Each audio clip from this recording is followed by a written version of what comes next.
జయ గురు అందరికీ నమస్కారం. Welcome all for today's satsang session.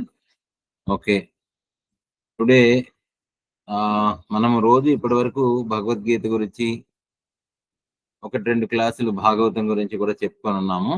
So today we like పునశ్చరణ చేసుకోవడము, మనకి ఏమైనా సందేహాలు ఉంటే దాని మీద కాస్త మాట్లాడుకుందాము. తర్వాత ధ్యానము, ప్రాక్టికల్ గా ధ్యానం ఎలా చేయాలి అనేటువంటిది ఒక 20-30 మినిట్స్ చేసే ప్రయత్నం చేద్దాం. సో ఇప్పుడు 9:06. సో వీ విల్ ఎవరైనా ఏదైనా ఒక సాధనా పరంగా కానీ లేకపోతే ధ్యాన పద్ధతుల్లో కానీ అసలు ఏమైనా క్వశ్చన్స్ ఉంటే మనం ఒకసారి డిస్కస్ చేద్దాం. Now the platform is open. ఎవరైనా మాట్లాడచ్చు, లేదా వాళ్ళ ఏ విషయమైనా వాళ్ళు they want to share, they can share. Time is very short కాబట్టి మనకి ఏదైనా ఒక 15-20 minutes will discuss on that. So anybody can start with their questions.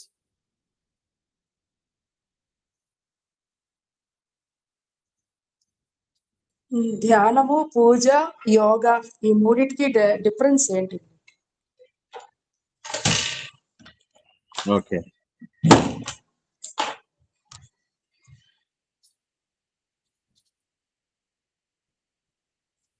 కొంతమంది ధ్యానం చేస్తే చాలు, పూజ మీద అంత కాన్సన్ట్రేషన్ చెయ్యక్కర్లేదు అంటారు. కొంతమంది యోగా ఆసనాలు చేస్తే మనకి అన్ని యూనివర్స్ తోని మనం కనెక్షన్ పెట్టుకుంటే అంతా ఓకే అయిపోతుందండి, మనం డీప్ గా అన్ని చదవక్కర్లేదు అని అంటారు. కానీ ఏది మెయిన్, అసలు ధ్యానం అనేది మాకు చిన్నప్పటి నుండి ఎవరికి అలవాట్లేదు. అసలు అంతా వేరేగా, అసలు ధ్యానం అనేది 5 years ఒక 10 years అయితే ధ్యానం గురించి చెప్తున్నారు కదా. అయితే ఆ ధ్యానంలో ఏంటంటే శూన్యాన్ని చూడమంటున్నారు. అది పూజమైనా ధ్యానమైనా యోగమైనా అసలు ఏంటి క్లారిటీ రావట్లేదు. ఈ మూడింటికి ఏంటి మాకు ఎక్స్ప్లెయిన్ చేయించాలి. ఓకే అండి, తప్పకుండా. Thank you. రైట్, మంచి క్వశ్చన్. తర్వాత ఇంకేమైనా ధ్యానము, పూజ, యోగా గురించి సాయిగీత్ గారు అడిగారు. ఇంకా will see if there will be any similarity questions లో వస్తే అన్ని కలిసి ఒకసారి మనం మాట్లాడుకోవచ్చు. Be open up. ఇప్పుడు మనము క్వశ్చన్స్ రావాలి యాక్చువల్ గా వింటున్నప్పుడు, లేకపోతే మనం ఏమవుతుందంటే అలా వినడము వెళ్ళిపోవడం అవుతుంది. మనం విన్నదాన్ని మళ్ళీ ఎప్పుడైతే మనము చింతన చేసామో, విన్నటువంటి దాన్ని మళ్ళా ఏంటి వింటున్నాము, ఏంటి మాట్లాడుతున్నాడు కృష్ణుడు, లేకపోతే ఏంటి చెప్తున్నాడు, అది how far it will be relevant to me. ఆ రిలవెన్స్ ఇన్ ద సెన్స్ మనకి అది ఏ రకంగా మన లైఫ్ కి, మన జీవితంలో మనం అన్వయించుకోగలము అనేటువంటి విషయాన్ని మనము పరిశీలిస్తే మనకి అనేకమైనటువంటి సందేహాలు రావాలి, క్వశ్చన్స్ రావాలి. ఇది అప్లికబుల్ కాదు, లేకపోతే ఇది మనం చేయలేము, ఇప్పుడు ఈ సమయానికి ఇది పనికిరాదు, ఇది చెప్తారు కానీ ఇది మనకి వంట పట్టదు, ఎందుకు వంట పట్టడం లేదు, దాంట్లో ఉన్న సమస్యలు ఏంటి, అసలు ఇది రిలవెన్సే కాదు, లేకపోతే ఇది అసందర్భము, ఇలా అనేకమైనటువంటి క్వశ్చన్స్ రావాలి.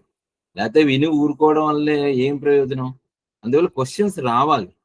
క్వశ్చన్స్ వస్తేనే మనం సమాధానాలు వెతుక్కోగలం. So we have to ask questions. So I request the people to open up.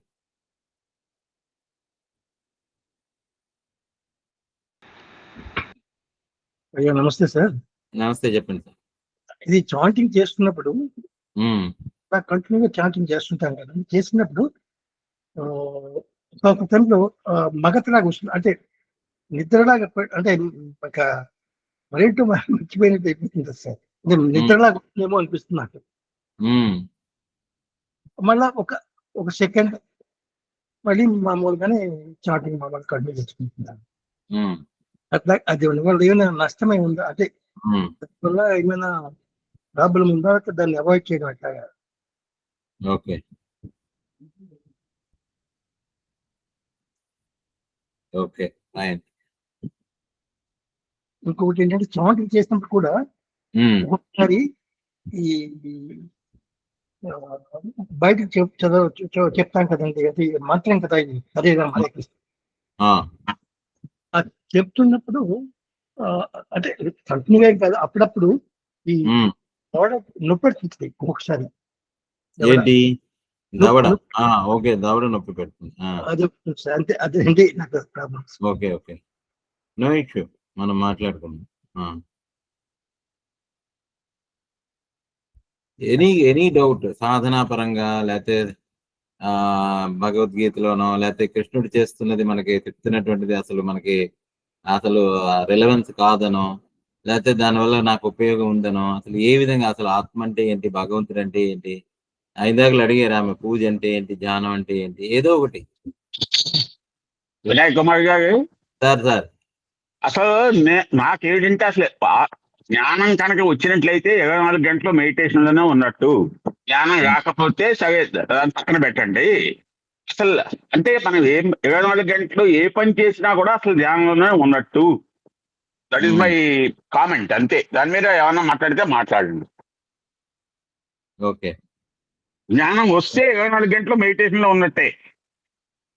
ధ్యానం వస్తే 24 గంటలు మెడిటేషన్ ఉన్నట్లే. దాని గురించి మనం విచారిద్దాం. ఇంకే ఏ పని చేసినా కూడా, తిట్టినా, కొట్టినా, పడుకున్నా, అది సంగతి. Just comment. Right sir. ఇంకా మన వెంకటేశ్వరరావు, రాజం.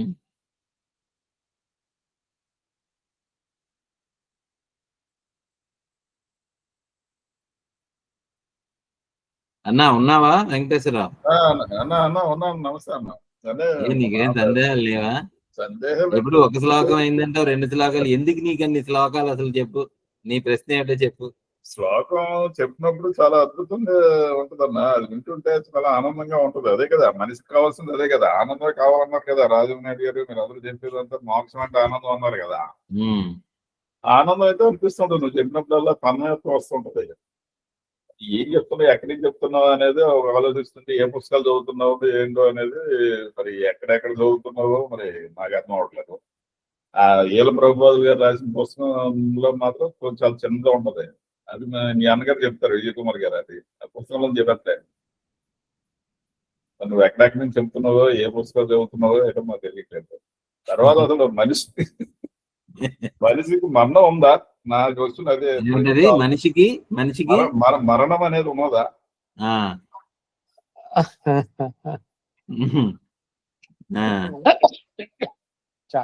చాలా పుస్తకాలు అన్నిటిలోనే పరమాత్మ ఉందంటున్నారు. ఈవెన్ బ్యాక్టీరియాలో కూడా ఉన్నట్టే కదా. మరి బ్యాక్టీరియా అంటే మరి మరణించిన తర్వాత బ్యాక్టీరియా మయమైపోతుంది కదా శరీరం అంతా. మరి ఎక్కడ మరణం ఎక్కడ ఉంది అసలు? వినాయక్ కుమార్ గారు, ఎవరైనా క్వశ్చన్స్ అడిగితే దాని మీద కామెంట్ చేయొచ్చా? 1 సెంటెన్స్ చెయ్యండి సార్, చెప్పండి. అంటే ముందు క్వశ్చన్ కంప్లీట్ అయిపోయినాయండి సార్. ముందు వెంకటేశ్వరరావు క్వశ్చన్ అయిపోయింది కదా, అందుకే చెప్తున్నాను. ఇప్పుడు ఆయన మరణం అంటూ ఉందా అని చెప్పన్నారు ఇక్కడ. దానికి ఏమిటంటే అసలు పుట్టావా అని ఫస్ట్ క్వశ్చన్. పుట్టిన వాడికి మరణం, అసలు పుట్టకపోతే అంతే. ఓకే ఓకే, మళ్ళీ అది ఒక పెద్ద మనకి విచారణ చేయవలసినటువంటి పాయింట్ అది. Right, okay. ఇంకా రాజం, నువ్వేం చెప్తావా?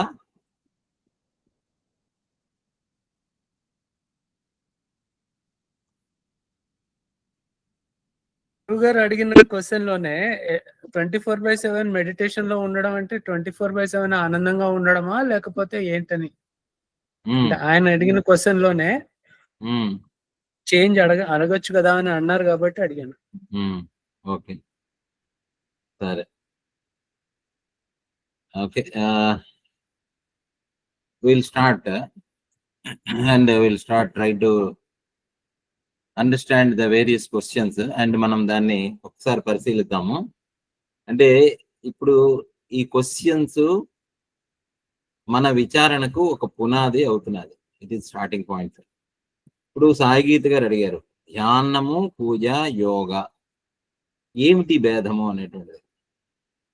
మనము చాలా రోజుల నుంచి వీటి గురించి మాట్లాడుకుంటూ ఉన్నాం. ఇప్పుడు ధ్యానము అని అంటే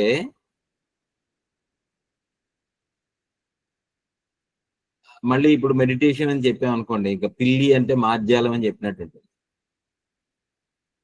ధ్యానము అని అంటే నిశ్శబ్దముగా ఉండడము అనేటువంటి దాంతో మనం మొదలెడితే ఇక్కడ ఐఎమ్ హ్యావింగ్ వన్ బుక్. దీంట్లో ధ్యానము అని అంటే ఇక్కడ ఓంకార్, స్వామి ఓంకార్ ఆయన ఏం చెప్తారు అని అంటే, ఇక్కడ I don't know, it maybe coincidence, ఆ పుస్తకం పట్టుకున్నాను, ఇక్కడ ఉన్నది. ధ్యానము అని అంటే అధిచేతన యొక్క పరిధిలోనికి పలాయనము చేయుటయే ధ్యానము అని వర్ణించుట సబబుగానే ఉంటుంది అన్నారు. ధ్యానము అని అంటే అధిచేతన అంటే సూపర్ కాన్షియస్నెస్. ఇది ఏదో ఒక 5 నిమిషాలు లేదా ఒక డెఫినిషను అనేటువంటి దాంతో అయ్యేటువంటి కాదు. దాని గురించి మనం చాలా నిశ్శబ్దంగా దాన్ని పట్టుకునేటువంటి ప్రయత్నం చేయాలి.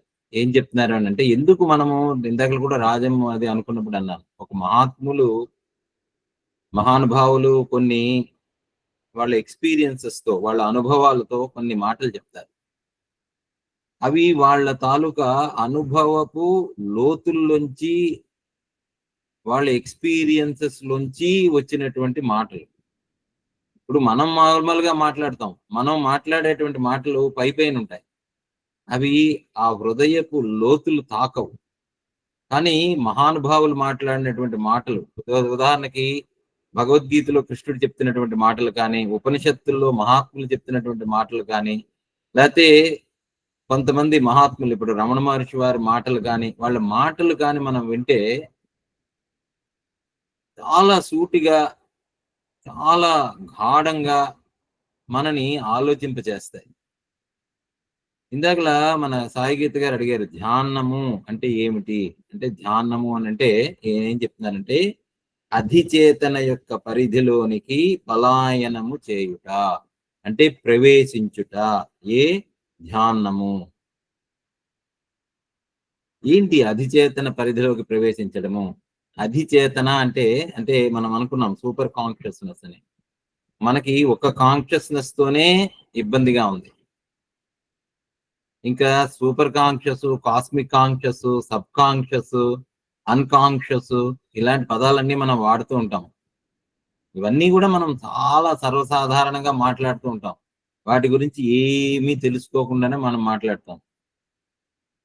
ఇక్కడ ఏం చెప్తున్నారు అని అంటే,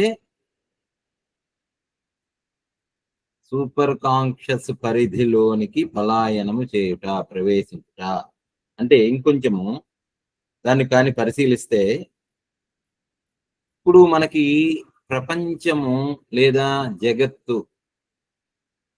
ఎలా అనుభవానికి వస్తున్నది? How we are experiencing the world? We are experiencing the so called మెలకు రాగానే, పొద్దున్న మొట్టమొదట మనము నిద్రపోతాము. నిద్రపోయిన తర్వాత పొద్దున్నే మొట్టమొదటిగా మనకి మెలకు వస్తుంది. మెలకువ రాగానే మనం ఏమంటాము? నాకు తెలివి వచ్చింది అంటాం. తెలివి. నిద్రపోయిన తర్వాత మొట్టమొదట నాకు తెలివి వచ్చింది అంట. అంటే ఏమైంది? అప్పటి వరకు మనము గాఢ నిద్రలో ఉన్నాము. అంటే మన చేతన అని అంటే ఇక్కడ ముందు మామూలుగా ఒక తెలివి అనుకుందాం, అంటే కాన్షియస్ అనుకున్నాం. I am unconscious in my sleep and I am conscious when I am awake. Conscious అంటే కాన్షియస్నెస్, దాన్ని కాన్షియస్నెస్, తెలివి. దీనికే మనము సాంస్క్రిట్ లో పేరు పెట్టుకోవాలంటే చేతన, తెలివి. ఇది కాన్షియస్నెస్. మరి సూపర్ కాన్షియస్నెస్ అంటే సూపర్ మ్యాన్ అంటే తెలుసు మనకి, మనిషి. సూపర్ మ్యాన్ అంటే వెరీ పవర్ఫుల్, అంటే who can do anything at any time, at ever ఎక్కడికి కావాలంటే అక్కడికి వెళ్ళగలడు. సూపర్ మ్యాన్ సినిమాలు చూసాం మనం. సూపర్, ఆ సూపర్ మన కాన్షియస్నెస్ మామూలుగా ఉండేటువంటి తెలివి, ఈ తెలివి కాస్త సూపర్ కాన్షియస్ అయితే, అంటే ఆ కాన్షియస్నెస్ పరిమితులు లేనటువంటిది, అంటే లిమిటేషన్స్ లేనటువంటిది, అవధులు లేనటువంటిది, సర్వవ్యాపకమైనటువంటిది, అంతటా ఉండేటువంటిది, అన్నీ తెలుసుకునేటువంటిది. ఎందుకంటే మన కాన్షియస్నెస్, మన పరిధి ఎంతవరకు ఉంటుంది? కాన్షియస్ మనము విస్తరించినంత వరకు. అంటే కాన్షియస్ కి ఏమీ పరిధులు ఉండవు, బట్ మనము కొన్ని పరిధులను ఏర్పరచుకున్నాం. ఆ కాన్షియస్ ఎలా ఎక్స్పీరియన్స్ చేస్తున్నది ఈ పరిధుల్ని? మనస్సు ద్వారా ఎక్స్పీరియన్స్ చేస్తున్నారు. మనస్సు అంటే అందరికీ తెలిసిందే, మనస్సు గురించి మనం మాట్లాడుకున్నాం. అంటే మనస్సు ఏ చేతనయందు విలీనమైపోతుందో, వీఆర్ టాకింగ్ అబౌట్ ధ్యానం గురించి మాట్లాడుతున్నాం. ధ్యానము అని అంటే సూపర్ కాన్షియస్ యొక్క పరిధిలోనికి ప్రవేశించుట, అది ధ్యానం. మనకి ధ్యానం గురించి ఇందాకలా ఆవిడ అంటూ, ధ్యానం అంటే శూన్యం అండి, శూన్యం వైపు చూడడం అండి అంటే అది తప్పు.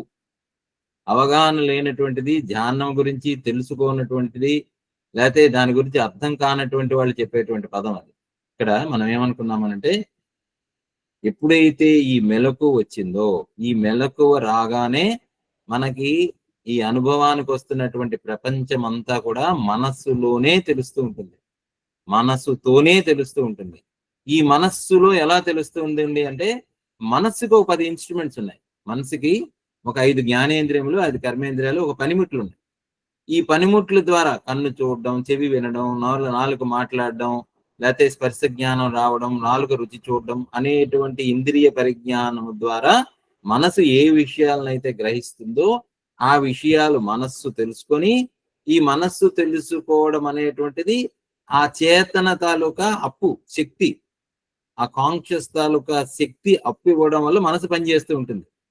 మనసు అంతవరకు నిద్రపోయింది, జడమైనటువంటిది మనస్సు. మనస్సు అనేటువంటిది ఏమీ లేనటువంటిది, శక్తి ఏమి లేదు మనస్సుకి, చలనం లేదు, శక్తి లేదు, కానీ కదులుతున్నట్టుగా కనిపిస్తున్నది, శక్తిగా ఉన్నట్టుగా కనిపిస్తున్నది. కానీ ఈ మనస్సు ఇంద్రియాలు అన్ని ఎక్కడి నుంచి అప్పు తెచ్చుకుంటున్నాయంటే ఆ చేతన స్వరూపం ఏమిటి అని అంటే, ఆ చేతన తెలివి స్వరూపము, మళ్ళీ శక్తి స్వరూపము, రెండు కూడా చేతనే.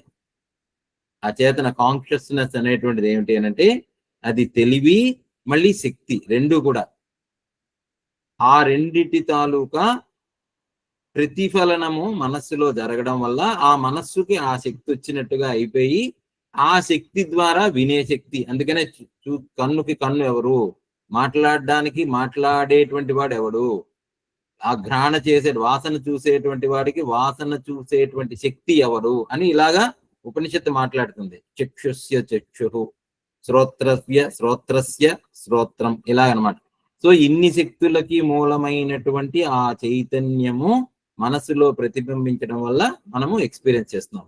అయితే ధ్యానం అంటే ఏంటంటే, ఎప్పుడైతే ఈ ఇంద్రియాలు మనస్సు బయట తిరుగాడుతూ ఉన్నాయో, బయట తిరగడం వల్ల we are ever active, ever engaged. అందువల్ల మనకి ఏ క్షణము కూడా మనకి ఖాళీ అనేటువంటిది ఉండదు. One activity after another, one activity, ఒక కర్మ తర్వాత ఒకటి కర్మ తర్వాత ఒకటి. పొద్దున్న లేస్తాము, ఏదో ఆలోచన వస్తుంది, ఆ మనసులో ఏదో ఒకటి వస్తుంది, ఈ పని చేయాలి, ఆ పని చేయాలి, వాళ్ళ వాడిని చూడాలి, వీడిని చూడాలి, నిరంతరం కర్మలతో, కర్మలు అంటే యాక్షన్స్ లో చిక్కుపడిపోయి ఉంటుంది. ధ్యానము అని అంటే ఆ విధముగా బయట పరిగెడుతున్నటువంటి మనస్సు ఇంద్రియాలను వెనకకు మరల్చి వాటిని ఆ చేతనలో మళ్ళీ తిరిగి ప్రవేశపెట్టడం. I think you are getting what I'm saying. ఈ చేతనలోకి మళ్ళీ తిరిగి ప్రవేశపెట్టడాన్ని ధ్యానము అంటారు. ధ్యానము అని అంటే sitting in silence, sitting in calmness, sitting with your own self. ఈ సిట్టింగ్ అంటున్నాం కాబట్టి దీనికి ఇంకొంచెం పరిధి పెంచుకుంటే, ఇందాక అనుకున్నట్టుగా సూపర్ కాన్షియస్ యొక్క పరిధిలోకి, ఎవరిది సూపర్ కాన్షియస్? సూపర్ కాన్షియస్ అంటే ఏమిటి? సూపర్ కాన్షియస్ అంటే మనం ఏమంటాము అని అంటే, భగవంత్ చైతన్యమే సూపర్ కాన్షియస్నెస్, భగవంతుడి ఉనికే super consciousness. I think you are getting what I'm saying. So ధ్యానము అని అంటే ordinary human consciousness, ordinary waking consciousness, మెలకువ వచ్చినటువంటి చేతనను దానికి మూలమునందుండేటువంటి భగవత్ చైతన్యముతో కలపడానికి చేసే ప్రయత్నము ధ్యానము. అది ధ్యానం అంటే. శూన్యంలో కూర్చోవాలండి, కూర్చుంటే మనకి ఏమి చింతన చేయకూడదండి అనేటువంటిది అపోహ, అసందర్భము, అర్థము చేసుకోలేకపోవడము, అవగాహన రాహిత్యము, అజ్ఞానము. అది ధ్యానం. ఈ ధ్యానము అయితే ఇప్పుడు అర్థమైంది అనుకుంటాను. అంటే భగవత్ చింతన, భగవంతునిపై ఏకాగ్రత, భగవంతునితో మమేకము, భగవంతునితో ఉండడము, భగవంతునితో కలయిక నిశ్శబ్దములో, అది ధ్యానము. అది ధ్యానము. ఇది చాలా ఉత్కృష్టమైనటువంటి స్థితి.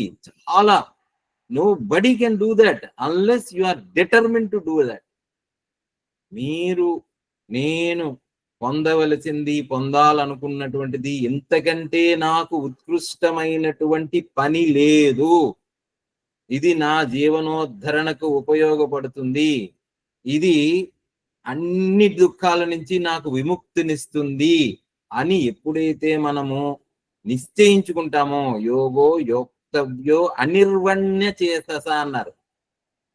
అంటే విరామము లేని, విసుగు లేని స్థితిగా దానిని అనుష్ఠించడమే ధ్యానము.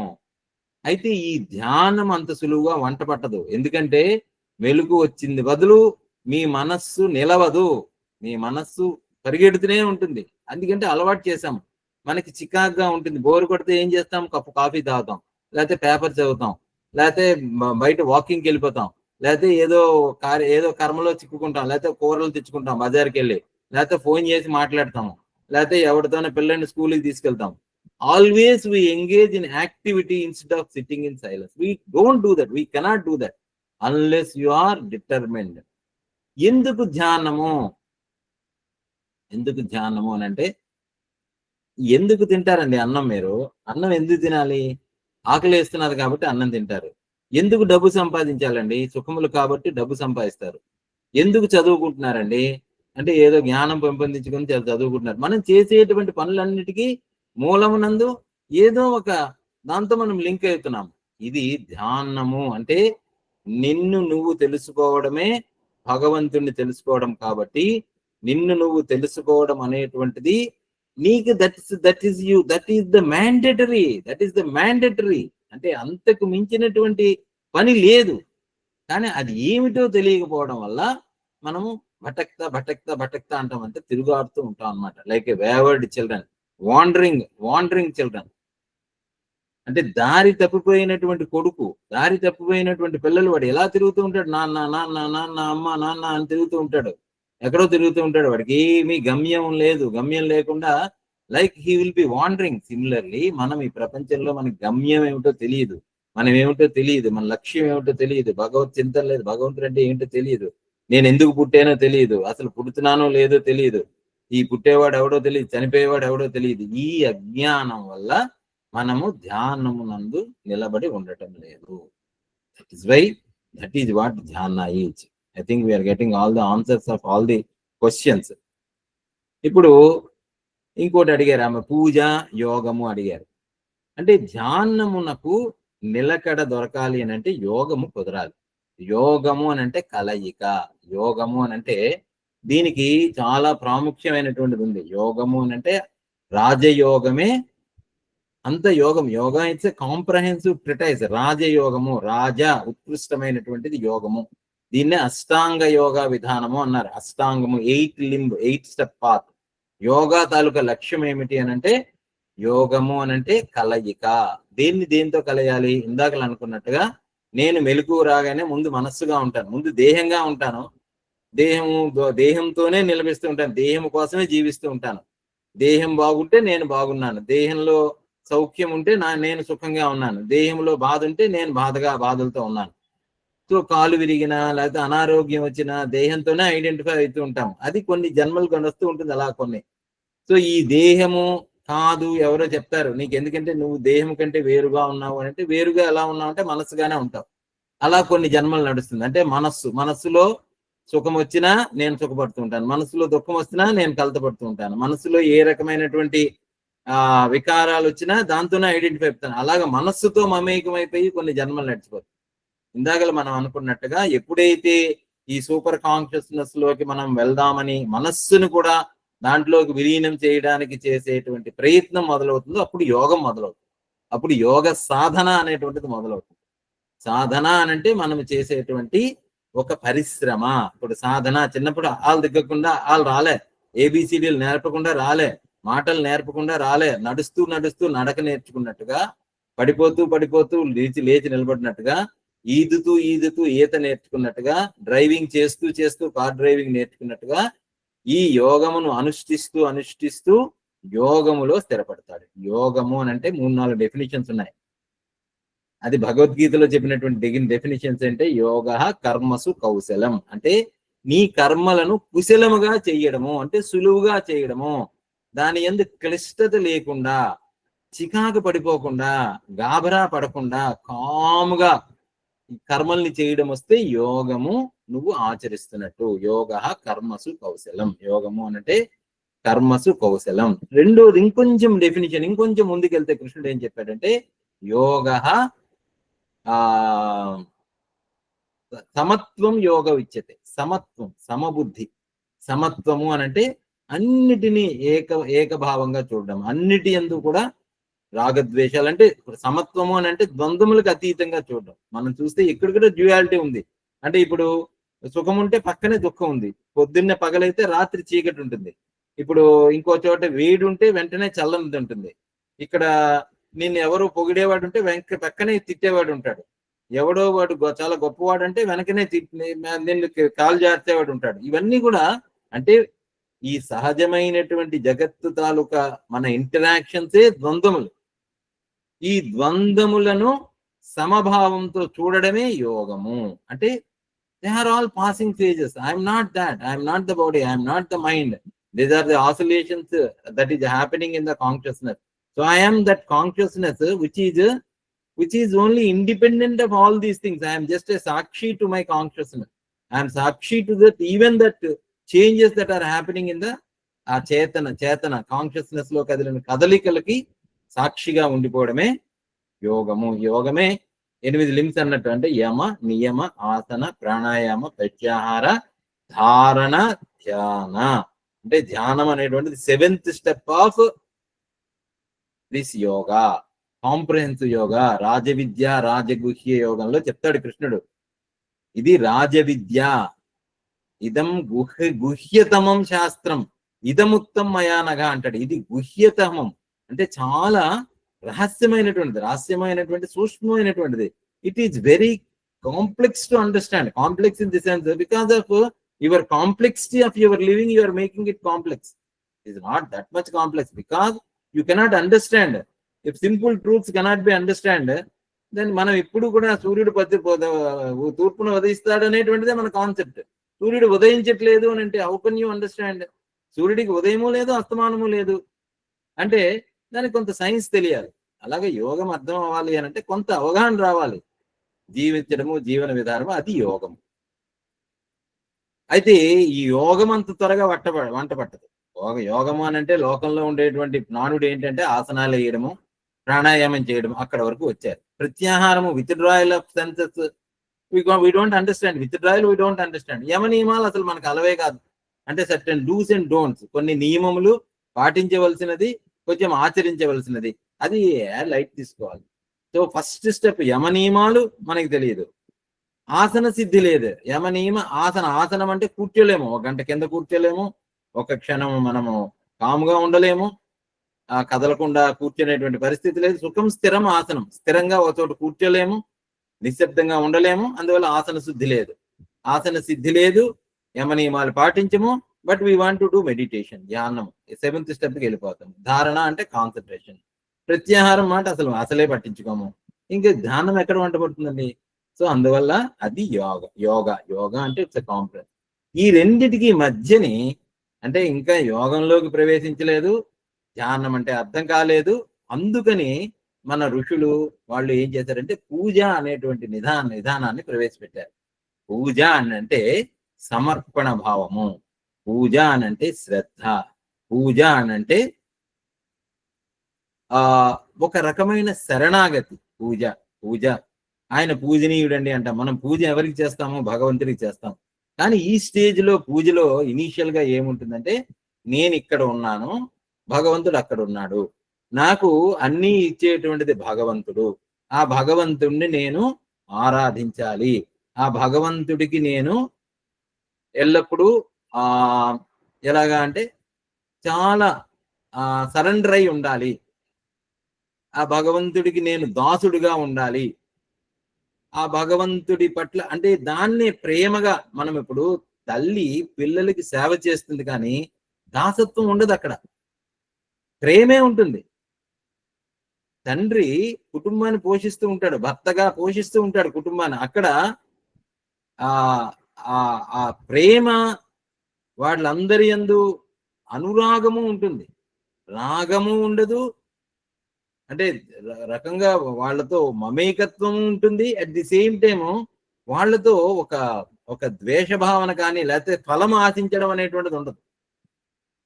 అలాగే మనము భగవంతుడి పట్ల మన రిలేషన్ ఎలా ఉంది అనేటువంటిది చేసుకొని పూజ అనేటువంటిది లోపల ఉండేటువంటి అంతఃకరణం. అంటే ఇందాక అనుకున్నాం కదా, ఈ మనస్సు అంతా కూడా అనేకమైనటువంటి ద్వంద్వాలు అంటే రాగద్వేషములు, ఈర్ష్య, అసూయ, క్రోధము, ఇలాంటి అన్ని అవలక్షణాలతో నిండి ఉంటుంది. బికాజ్ ఆఫ్ ద గుణాస్, ఆ 3 గుణాలు తమో రజో గుణాలతో ఎక్కువగా నిండి ఉంటుంది అది. సో ఆ తమో రజో గుణాల తాలూకా శుద్ధి కోసం అంటే ఎక్కడైతే భగవంతుడి పట్ల ప్రేమ, భగవంతుడి పట్ల అనురాగము, భగవంతుని పట్ల ఫలితం కాకుండా అంతా ఈశ్వర ఇచ్ఛానుసారం నడుస్తున్నది అని మనము భగవంతుడి పట్ల ఒక నియమముతో, ఒక నిష్టతో, ఒక ప్రిస్క్రిప్షన్తో గురువు చెప్పినటువంటి మార్గంలో భగవంతుడిని ప్రేమిస్తూ అందరిలోని అదే భగవంతుడు ఉన్నాడు అనేటువంటి దాంతో అందరినీ ప్రేమిస్తూ సమభావంతో అనేటువంటిది ఎక్కడ భగవంతుడున్నా అన్ని చోట్ల భగవంతుడు. అంటే ఇప్పుడు మళ్ళీ నా గుడి, నా ఇంట్లో నా దేవుడు, నా రాముడు, నా శివుడు, అలా గుడిలో ఉండేటువంటి శివుడు తక్కువవాడు, ఇక్కడ శివుడు ఎక్కువవాడు, లేకపోతే శివుడు వేరు, విష్ణువు వేరు, ఇలా రకరకాలైనటువంటి భావనలతో అనేటువంటివన్నీ వదిలిపెట్టి సమర్పణ భావంతో భక్తిగా ప్రేమగా భగవంతుని ఆరాధించడం పూజ. That is the starting. And ఆ పూజ చేయగా యోగం వస్తుంది. ఆ యోగంలో ఇంకా వెళ్తే 7th స్టెప్ లో ధ్యానం వస్తుంది. ఇది ఓవరాల్ గా డిస్టింక్షన్ ఆఫ్ ధ్యానము, పూజ, యోగ. ఇవి దేనికి అనంటే మనస్సు అక్కడ అధిచేతన అంటే మనస్సు ముందు చేతనలో విలీనం అవ్వాలి. ఈ చేతన వెళ్ళి ఆ సూపర్ కాన్షియస్ లేదా అధిచేతన అంటే భగవత్ చైతన్యంలో విలీనం కావాలి. ఇది లక్ష్యం, ఇది భగవంతుని తాలూకా ఇది. అయితే ఇప్పుడు ఇందాకలా మనం అన్నారు, ఇప్పుడు చాంటింగ్ చేస్తున్నప్పుడు నిద్ర వస్తున్నదండి, లేకపోతే హరే రామ మంత్రం చేస్తున్నప్పుడు నోరు వస్తుంది. అసలు బయటికి చెప్పకండి, మనస్సులో అనుకోండి. మనస్సుని కూడా మనస్సులో మీరు మంత్రం చెప్తున్నప్పుడు మీరు వినొచ్చు కదా. ఇప్పుడు నేను కూర్చున్నాను, మనస్సుతో నిశ్శబ్దంగా ఉన్నాను, కానీ నా మనస్సు మాత్రం జపం చేస్తున్నది. రామ రామ రామ మౌనంగా జపం చేస్తున్నాను. ఈ మౌనంగా జపం చేస్తున్నాను అన్న విషయం నాకు తెలుస్తున్నది కదా, దాన్ని వినొచ్చు కదా నేను. కాకపోతే ఏంటంటే మనస్సు మౌనంగా ఉన్నప్పుడు ఇంకా నిద్రలోకి వెళ్ళిపోతుంది. ఎందుకంటే unless you are alert and attentive, it becomes dull. So ఆ డల్నెస్ ని అవాయిడ్ చేయడం వెరీ ఇంపార్టెంట్. అందువల్ల అలర్ట్ గా ఉండాలి, ఎంటీగా ఉండాలి. అంటే ఎంటీ అంటే వేరే ఆలోచనలు వస్తున్నప్పుడు నేను మెకానికల్ గా మనం కానీ జపం చేస్తే మనకి నిద్రే వస్తూ ఉంటుంది, లేకపోతే గట్టిగా బిగ్గరగా చెప్తే మనకి ఇది నొప్పి చేస్తూ ఉంటుంది. సో అందువల్ల కాస్త అందుకనే ఉచ్ఛమందతాత్ ఉత్తమ స్రవాత్ అన్నారు. అంటే ఉచ్ఛము అయితే రమణ మహర్షి వారు చెప్పారు ఎలా చేయాలంటే చిత్తజం జప కార్యముత్తమం ఉచ్ఛమందతాత్ ఉత్తమ స్రవ అది చెప్పారు అనమాట. బాగా బిగ్గరగా చెప్పేటువంటి జపం కంటే నెమ్మదిగా మెల్లిగా చెప్పేటువంటి జపం మంచిది. అది కూడా లోపల మౌనంగా చేసేటువంటి జపం చిత్తమత్ జపం, ఇంకా చిత్తంతో చేసేటువంటి జపం చాలా మంచిది. These are the initial stages of attaining that state of concentration. అందువల్ల అది మనం అందరం కూడా గమనించుకోవాలి. ఇందాక గురుగారు చెప్పారు, ఎప్పుడైతే మనము కామ్లీ యాక్టివ్, యాక్టివ్లీ కామ్, దీని గురించి చాలాసార్లు చెప్తున్నాం. అంటే ఇది ఆ కర్మణి అకర్మయ పశ్యేత్, అకర్మణిచ కర్మయ అన్నాడు కృష్ణుడు కూడా. అంటే కర్మయందు అకర్మ, అకర్మయందు కర్మ, కర్మణి అకర్మయ పశ్యేత్ అకర్మణిచ కర్మయ స బుద్ధిమాన్ మనుష్యేషు సయుక్త కృష్ణ కర్మకృత్. చాలా అద్భుతమైనటువంటి శ్లోకం. స బుద్ధిమాన్, అతడే బుద్ధిమంతుడు. అంటే ఇందాకలు అన్నారు, ఎప్పుడైతే 24 గంటలు ధ్యానంలోనే ఉండడం అంటే ఏమిటి, దాని గురించి కామెంట్ అన్నారు. దాని గురించి ఏంటి అని అంటే, మనము పని చేస్తున్నప్పుడు పని చెయ్యని వాని వలే కర్మని అకర్మయ పశ్యేత్, అకర్మ, కర్మయందు అకర్మ, కర్మ లేదు, కర్మ నాకు లేదు, కర్మ చేయటం లేదు, కర్మ అంటడం లేదు, కర్మని అకర్మయ పశ్యేత్. అకర్మ చేస్తున్నాము. అకర్మ అంటే ఏ పని చేయకుండా ఉండడం. ఏ పని అంటే మనం మౌనంగా కూర్చున్నాము, లేకపోతే నిశ్శబ్దంలో ఉన్నాము. కానీ ఎక్కడున్నాం మనము? భగవంతునితోనే ఉన్నాము. నిశ్శబ్దము అని అంటే నిశ్శబ్దమే గాడ్, నిశ్శబ్దమే భజన, నిశ్శబ్దమే ఉనికి, నిశ్శబ్దమే ఆ కాస్మిక్ కాన్షియస్నెస్. ఆ నిశ్శబ్దములో భగవంతుని ఉనికి అనుభూతి కర్మ. అప్పుడు కర్మ అనాశ్రిత కర్మఫలం కార్యం కర్మ కరోతి, 6వ అధ్యాయంలో చెప్పుకున్నాం. అతనే ఎవరు? సన్యాసి చ యోగి, అతడే సన్యాసి, అతడే యోగి. ఆ సన్యాసి అని అంటే కర్మలు త్యాగ కాదు, కర్మ ఫలత్యాగము సన్యాసత్వం. కర్మ ఫలత్యాగము అని అంటే అకర్మణి కర్మయ పశ్యత్, అకర్మణి చ కర్మయ కర్మణి అకర్మయ పశ్యత్. అతడే బుద్ధిమంతుడు. ఇంకా పైపెచ్చి ఇంకో మాట చెప్పాడు, కృష్ణ కర్మకృత్. కృష్ణ కర్మ అంటే సమస్తమైనటువంటి కర్మలు చేసిన వాడు అతడే. అసలు ఈజ్ ఇట్ నాట్ అసలు డంబ్, అసలు అసలు అసలు ఆశ్చర్యకరమైనటువంటి స్టేట్మెంట్. అసలు ఆ స్టేట్మెంట్ ని అర్థం చేసుకోవడం అంటే అసలు చాలా అద్భుతం. ఏ పని చేయకుండా అన్ని పనులు చేస్తున్నటువంటి వాడు అంటాడు ఆయన. ఏమీ చేయడు కానీ అన్ని చేస్తున్నాడు, అన్ని చేస్తున్నాడు కానీ ఏమీ చేయటం లేదు. అదే 24 గంటలు ధ్యానం. అదే 20 అంటే మొట్టమొదట మనం అధిచేతన అంటే మనస్సు విలీనమయ్యేటువంటి ఆ చేతనమందు, మనస్సు విలీనమయ్యే ఆ చేతన యందు అనుభవము ఇంద్రియములను హద్దులను దాటివేస్తుంది. అనుభవము ఇంద్రియములను హద్దులను దాటివేస్తుంది. అంటే there will be no more senses, there will be no more entanglement, there will be no more doership. నా కర్తృత్వం, నా భోక్తృత్వం. కర్తృత్వం లేదు, భోక్తృత్వం లేదు, హద్దులన్నీ చెరిపివేస్తుంది. ఉంటాడు, ఏది అంటదు. అసంగోహం అసంగోహం అసంగోహం నిష్క్రియాయోహం నిష్క్రియాయోహం. అది ధ్యానం. ఇది ధ్యానం. అయితే పుట్టేవాడెవడు, చనిపోయేటువంటి వాడెవడు? అంటే పుట్టేటువంటి వాడు, పుడుతున్నాను అనుకునేటువంటి వాడు దేహేంద్రియములతో తాదాప్యము చెందినటువంటి జీవుడు. అంటే నేను దేహము, నేను మనస్సు అనేటువంటి తాదాప్యము చెందినటువంటి జీవుడు తనలో ఉండేటువంటి వాసనలతో మరి ఒక దేహాన్ని ధరిస్తున్నాడు. ఉత్క్రామంతం స్థితం వాపి 15వ అధ్యాయంలో కృష్ణుడు చెప్తాడు, గుంజానం వా గుణాన్వితం విమూఢాహ నాను పశ్యంతి అంటాడంటే ఈ దేహమును వదిలి వెళ్ళిపోతున్నప్పుడు కానీ, దేహమును మళ్ళీ తిరిగి ప్రవేశిస్తున్నప్పుడు కానీ ఈ జీవుడు ఈ అనుభవాన్ని పొందుతాడు. కానీ అది వెళ్ళడము మళ్ళీ తిరిగి రావడం అనేటువంటిది అజ్ఞానికి తెలియదు, జ్ఞానికి తెలుస్తూ ఉంటుంది. జ్ఞాని సాక్షిగా ఉంటాడు కాబట్టి వాడికి ఈ జన్మ మరణాలతో అసలు లేనే లేడు, పుట్టుక లేడు. అజోపి సన్ అవ్యయాత్మ అన్నాడు, భూతానామీశ్వరోపి సన్. నేను అజుడను, జన్మ లేనటువంటి వాడు. నువ్వు అదే, నీకు కూడా జన్మ లేదు. 2వ అధ్యాయంలోనే చెప్పాడు, 2వ అధ్యాయంలోనే కృష్ణుడు చెప్పాడు, పుట్టేటువంటిది లేదు, చనిపోయేటువంటిది లేదు. ఈ శస్త్రములు దీన్ని ఛేదింపజాలదు, నీరు తడపజాలదు, అగ్ని ఎండింపజాలదు, గాలి ఎండింపజాలదు అనేటువంటిది చెప్పాడు. నా నైనం దహతి పావక అనేటువంటిది.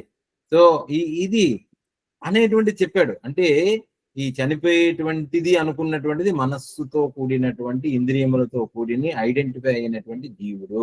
ఈ జీవుడు ఎప్పుడైతే తనను ఆత్మగా తెలుసుకుంటాడో, ఆత్మస్వరూపముగా తెలుసుకుంటాడో, వాడు పుట్టుక లేదు, చావు లేదు. అది అది అంటే అందువల్ల మనిషికి మరణం ఉందా అంటే పర్సనాలిటీకి మరణం ఉంది, పర్సన్కి లేదు. పర్సనాలిటీ అంటే అవర్ ఐడెంటిటీస్. నేను గొప్పవాణ్ణి, నేను హిందువుని, నేను బ్రాహ్మణుడిని, నేను క్షత్రియుని, నేను పండితుడును, నేను జ్ఞానిని, ఇవన్నీ అహంకారం. అహంకార విమూఢాత్మ కర్తాహం ఇది మన్యతే చెప్పాడు కృష్ణుడు. అహంకారము ఉన్నటువంటి వాడు అజ్ఞాని, నేను చేస్తున్నాను అనుకునేటువంటి వాడికి మరణం ఉన్నది. అది తెలుసుకొని అన్నిటికీ విడివడి ఉన్నటువంటి వాడికి మరణము లేదు. వాడు ఆత్మస్వరూపము, వాడు నిత్యము, సత్యము, మార్పు చెందనటువంటి వాడు, ఎల్లప్పుడూ ఉండేటువంటి వాడు, అంతటా ఉండేటువంటి వాడు. అందుకనే కృష్ణుడు చెప్పాడు, నత్వేవాహం జాతునాథం నత్వం నేపే జనాధిప నచైవ న భవిష్యామ. వీళ్ళు కానీ వీళ్ళందరూ కూడా ఇప్పుడు ఉంటారు, ఎప్పుడు ఉంటారు, ఎల్లప్పుడూ ఉంటారు. ఎందుకంటే మార్పు లేనటువంటి వాళ్ళు మార్పు ఉన్నట్టుగా కనిపిస్తూ ఉంటారు, మళ్ళీ వెళ్ళిపోతూ ఉంటారు. దేహధారులుగా ఉంటారు తప్ప వాళ్ళు దేహమునకు తాదాప్యము చెందినటువంటి వాళ్ళు బాధపడుతూ మళ్ళీ వస్తూ మళ్ళీ వెళ్తూ ఉంటారు. ఇది ఓవరాల్ గా ఇది మనిషికి మరణము అని అంటే పర్సనాలిటీకి మరణం ఉంది, పర్సన్కి లేదు. వ్యక్తిత్వమునకు మరణం ఉంది, వ్యక్తికి లేదు. ఎందుకంటే వ్యక్తి అనంటే చేతన, వ్యక్తి అనంటే అసంగుడు. అది తెలుసుకోవాలి. వ్యక్తి అంటే మళ్ళీ ఐడెంటిటీస్ వస్తే then he becomes personality. But if you remain as that soul, ever conscious, ever existing, all pervading as the చైతన్యమునకు మరణం లేదు, చైతన్యమునకు ఇది తెలుసుకోవాలి. ఇది ఓవరాల్ గా ఈ 4 మనము తెలుసుకున్నాము. దెన్ ఆల్రెడీ మనం అనుకున్నట్టుగానే ఇప్పుడు ఇంత టైం అయిపోయింది, 45 minutes అయింది. Then will be in silence for 10 minutes, then will close to the section. So will do the meditation. ధ్యానం చేద్దాము. B silence. ఈ సైలెన్స్ లో మనము నిన్న అనుకునేటువంటి శ్లోకాన్ని చెప్తున్నాం. యోమాం పశ్చితి సర్వత్ర. నేను చెప్తూ ఉంటాను, దాన్ని ధారణ చేసేటువంటి ప్రయత్నం చేద్దాం. Please sit in silence, be calm, close your eyes. మనం ధ్యానంలోకి ప్రవేశిస్తున్నాం. అంటే మనస్సుని ఆ మూలములోకి, అయితే భగవంతుని గురించి చింతన చేసేటువంటి ప్రయత్నం చేద్దాం. నేను చెప్తున్న దాని మీద. Be silence, please close your eyes. శరీరాన్ని చాలా రిలాక్స్డ్ గా ఉంచుకుందాము.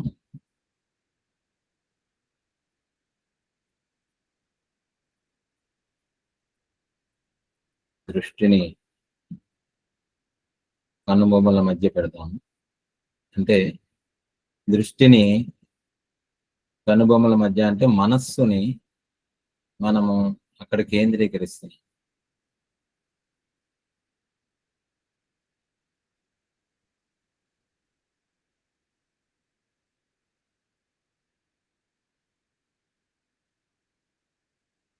రిలాక్స్డ్ గా ఉందాం.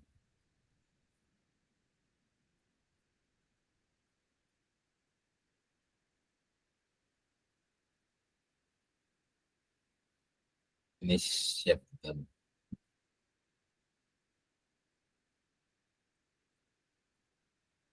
మనకు బయట నుంచి అనేక శబ్దాలు వినిపిస్తున్నాయి, కానీ మనము వాటిని ఏమీ పట్టించుకోవటం లేదు.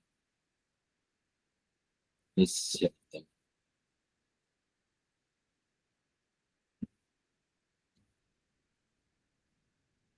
వాటిని వింటున్నాము,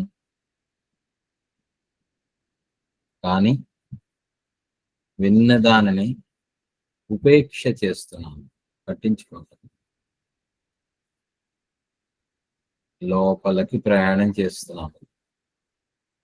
బయట విషయాలను బయట నెట్టివేశాను. నిశ్శబ్దం.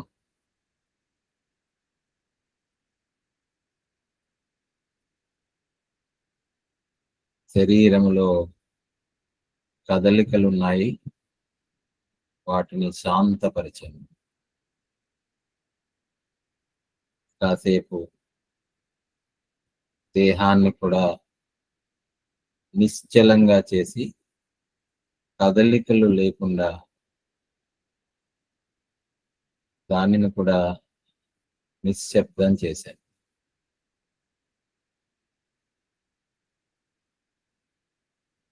దృష్టిని కనుబొమ్మల మధ్యనే ఉంచాను.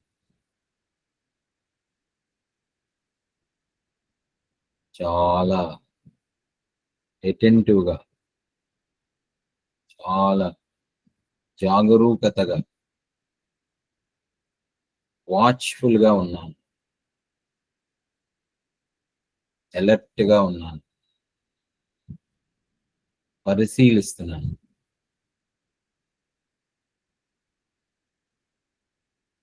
ఒక సైంటిస్ట్ ఎంత అలర్ట్ గా ఉంటాడో తను చేసే ఎక్స్పెరిమెంట్ అందు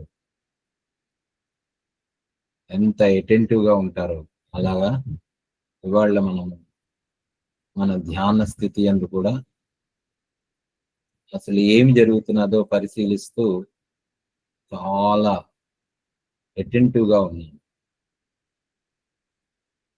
ఏ బాధ లేదు. ఒక 10 నిమిషాలు ప్రశాంతంగా ఉందాం.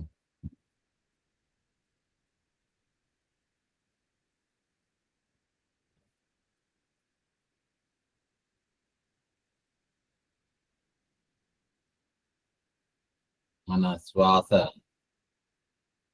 వస్తున్నది, వెళ్తున్నది. దానికి అనుగుణంగా పొట్ట కూడా కదులుతున్నది.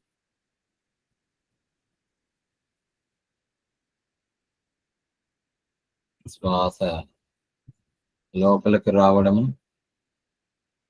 బయటికి వెళ్ళడము తెలుస్తున్నది. దానిని వాచ్ చేస్తున్నా. చాలా అటెంటివ్గా.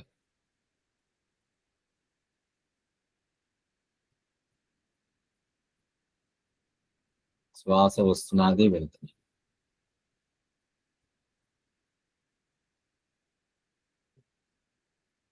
ఈ శ్వాస కదలికకి పొట్ట కదలిక ఎలా ఉందో గమనిస్తున్నాను. దృష్టిని భ్రూమధ్యమునందే ఉంచాలి. బాడీ రిలాక్స్ గా ఉండాలి. వెన్నెముక నిటారుగా ఉండాలి. శ్వాసను గమనిస్తున్నాను.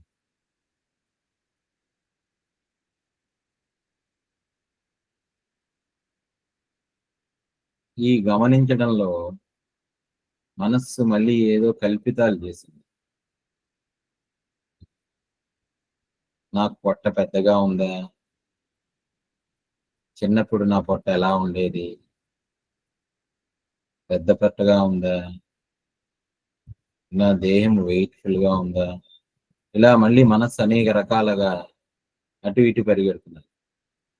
మళ్ళీ ఆ మనస్సులో ఉండేటువంటి వాటన్నిటినీ కూడా, ఆ ఆలోచనలన్నీ కూడా శ్వాసలో కలిపేశాను, విలీనం చేశాను. కేవలము శ్వాసను మాత్రమే గమనిస్తున్నాను. ఆలోచన వచ్చింది, ఆ ఆలోచనను కూడా శ్వాసతో మమేకం చేశాను. పట్టించుకోలేదు. ఆలోచనలన్నీ కూడా తగ్గిపోయి ఏ ఆలోచన లేదు.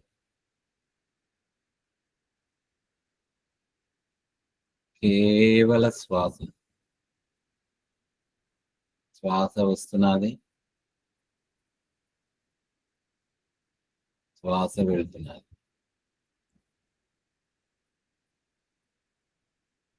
శివో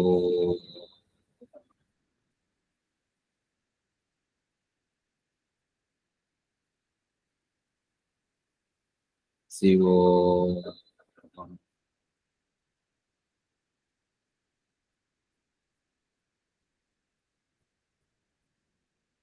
మనస్సు మళ్ళీ కదిలింది. మళ్ళీ ఆలోచనలు వచ్చాయి, శ్వాస నుంచి దృష్టి మరలింది, మళ్ళీ ఒక్కసారి మానసికంగానే శివోహం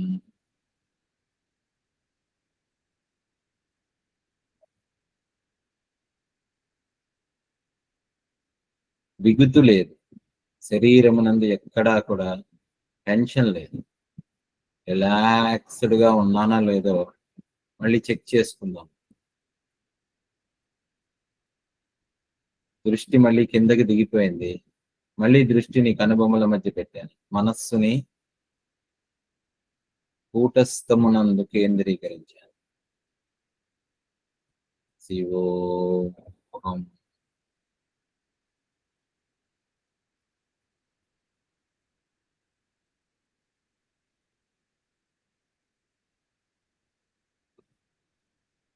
సోహం.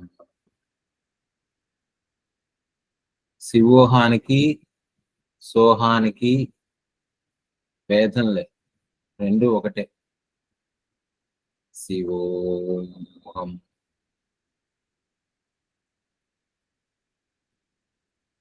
శివోహం అంటే ఏంటండి, సోహం అంటే ఏంటండి, ఈ ఆలోచనలన్నీ వద్దు, పక్కన పెట్టేశాను. ఓన్లీ శ్వాస. సోహం. ఆలోచనలన్నీ కూడా పక్కన పెట్టేశాను, ఓన్లీ శ్వాస. మనస్సు శ్వాసలో విలీనమైపోయి కేవలము శ్వాసగానే ఉన్నాను. శ్వాసకు సాక్షిగా ఉన్నాను.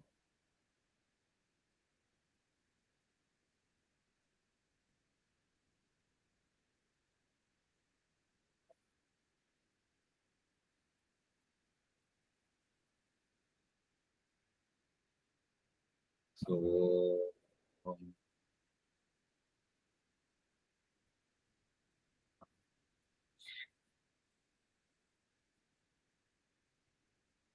ఏం మాట్లాడాడు కృష్ణుడు నిన్న? ఈ ప్రసన్నమైనటువంటి ఈ శాంతమైన మనస్సులో కృష్ణుని వచనాలు జ్ఞాపకం వస్తున్నాయి.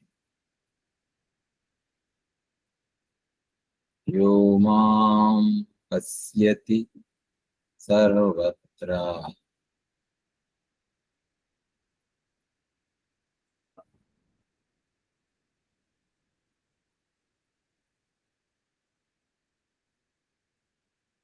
యో మాం పశ్యతి సర్వత్ర. ఎవరైతే నన్ను అంతటా అన్నిటా సమస్త జీవరాశులలో పశ్యతి చూస్తాడు. కళ్ళు మూసుకొని ఉన్నాను, మనస్సు విలీనమైపోయింది. ఆ విలీనమైన నిశ్శబ్దమునందు ఆ నిశ్శబ్దమే భగవంతునిగా తోస్తున్నది. అదే భగవత్ సాక్షాత్కారం.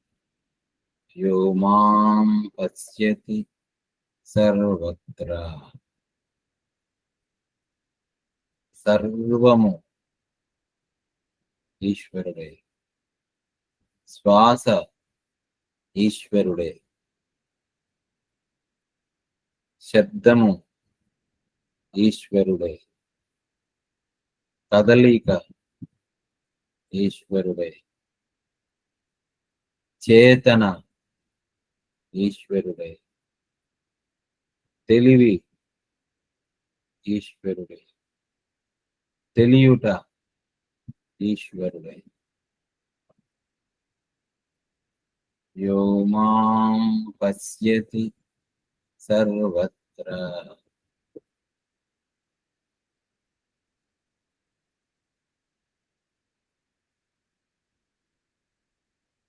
సర్వత్ర సర్వత్ర మయి పశ్యతి.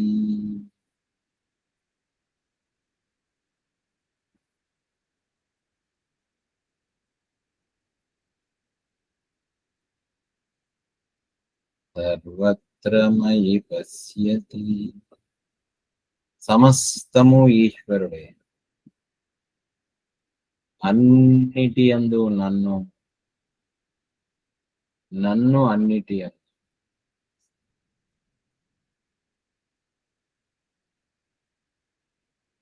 అన్నిటిగా ఉండేటువంటిది నేనే.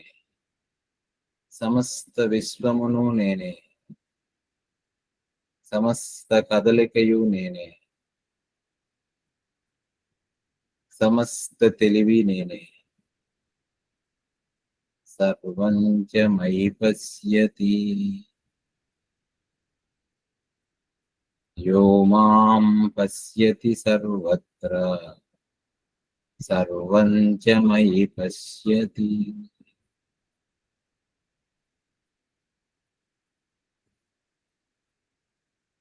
తస్యాహం న ప్రణశ్యామి.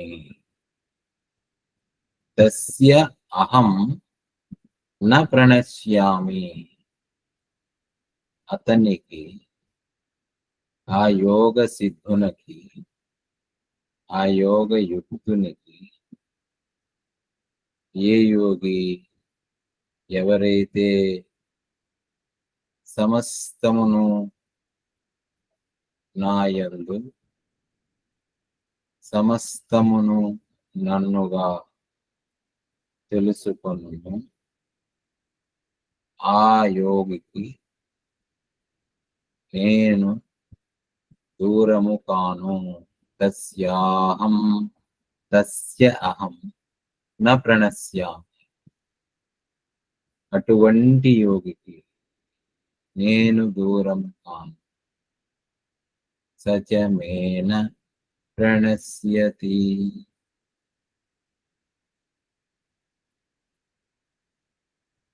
అతనికి నేను దూరము కాను, అతడు నాకు దూరము కాడు. నేను అతడిని వదిలిపెట్టను, అతడు నన్ను వదిలిపెట్టను. అనగా ఇక్కడ అభేద భావన, భేదము లేదు. సోహం సోహం సోహం. తహాహం, అతడే నేను. అహమస్మి, అహమస్మి, నేనే అతడు. అహమస్మి, అహమస్మి. సో సో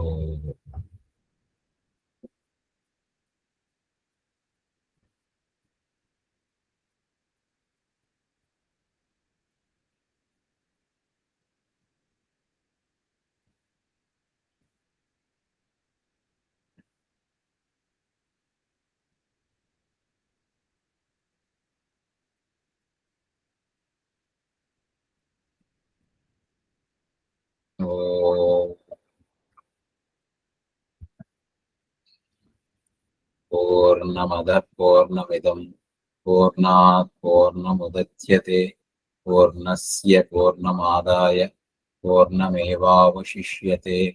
ఓం శాంతి శాంతి శాంతి. హరి ఓం. ఓం తత్సత్. సర్వం శ్రీకృష్ణార్పణమస్తు. నెమ్మదిగా కన్నులు తెరుస్తాము. మళ్ళీ ఈ జగత్తుని ఎక్స్పీరియన్స్ చేద్దాం. జై గురు. Thank you. Thank you all.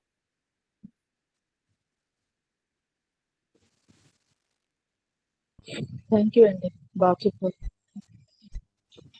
Thank you.